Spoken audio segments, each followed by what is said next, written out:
Wasuze yotyateze nabasa kinana na mwendo obukutukutu na kusaga endali ekyancho kuku nobutikubise bwadachi kandala wana mu kibuga ekyo mwedenda kwinogovu amakabambo idivoga kusomera ndi Joshua Eriezer Isabirye.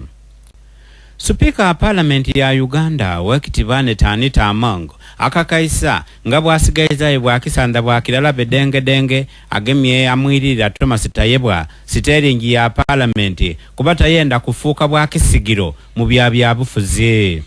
Bino Speaker Amongo yabyogereire kukwigula Kereziya eya St Charles Rwanga Kigarama wale mu district ye Mitoma. Deputy Speaker Tayebwa na abasubuzi yebesonde MP obuwumbi obuwula mbukairo obubiri n'obukairo olusanvu bajja bazimba olwagamaganira agalala n'amadaguzaga Daudi bangira na latawa Thomas Tayebwa okuweza emyaka ekinana ej'obukulu.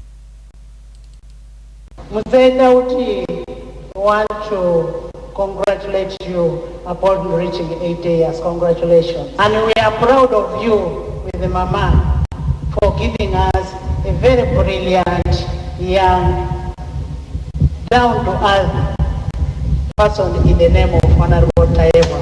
Thank you so much. We also want to thank the people of Mitoma for giving us a leader in the Honorable Thomas Tayebwa. He's a very disciplined leader. As a deputy speaker, he's one deputy speaker who knows what his role is. He's so down to earth and very social.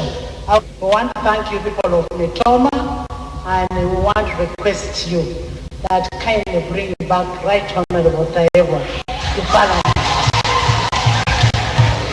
I only have one term to serve. When I finish serving my one term, I give it to Right Honorable to continue. Because you don't need to cling on power. I have one term to go.